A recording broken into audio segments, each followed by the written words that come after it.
Pinagkaguluhan na naman si Mother ng mga halimaw na to.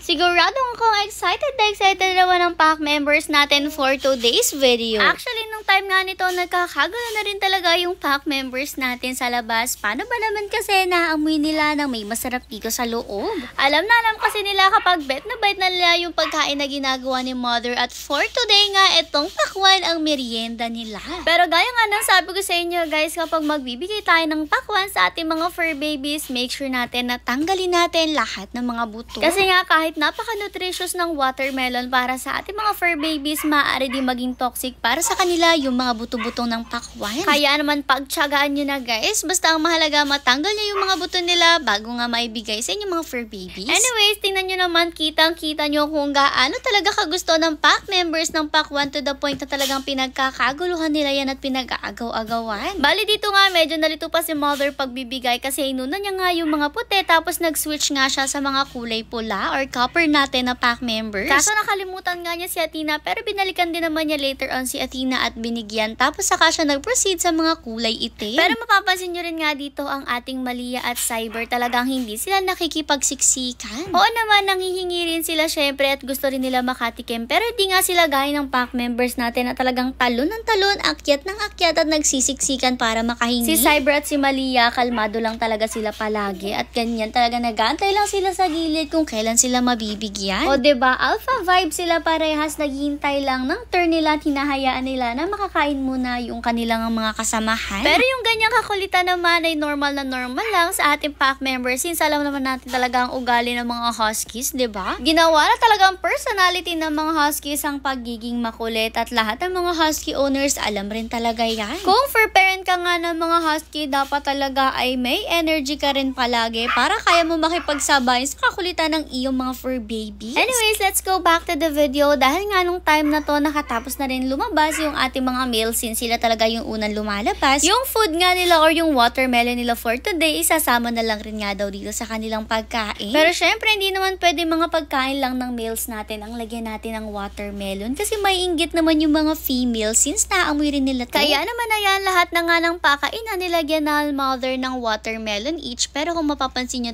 konti lang rin talaga sila. Balang ginawa nga lang din ni Mother, mas marami yung nilagay niya dun sa pakainan ng mga males natin at mas konti sa mga females since nakakain na rin nga sila kanina. Bale yan nga, inilagay lang ni Mother equally yung mga watermelon din para lahat nga sila makatikim din. Kumbaga pinagkasya niya lang talaga para makatikim lahat. Medyo kinalat nga lang din yan ni Mother sa pakainan dinurog-durog para nga mas ma-enjoy nila yung food nila tapos saka rin nga ibinigay sa maliliit na to. Alam niyo naman, itong si Shakira, meron nga siya nung alien cone kaya naman tinatanggal yan ni Mother tuwing kakain siya syempre para mas makakain siya ng maayos. Ito namang iba nating mga fur babies, ayan tuwan-tuwa lalo na nga itong si Mazda na sanay na rin nga sa mga prutas. O diba, imagine nyo ilang buwan pa lang sa atin itong si Mazda pero sanay na nga siyang kumain ng mga prutas na ganyan. Syempre nung una hindi rin siya sanay, lahat naman talaga nag-umpisa sa ganon pero kapag nasanay talaga yung mga fur babies natin, magugustuhan din talaga nila yan. Ito nga si Britney natin, hindi pa rin talaga gaanong sanay sa mga prutas na ganito pero pa konti-konti kumakain na rin siya. Ito lang talagang si Hercules natin ang hindi na nasanay sa ganito kasi tingnan nyo talagang tinatapon lang niya yung food niya kapag ayaw nga niya nung ulam. Actually nagtatry din naman siya dyan kasi tingnan nyo parang hinimod-himod niya at tinikman pero pag hindi talaga niya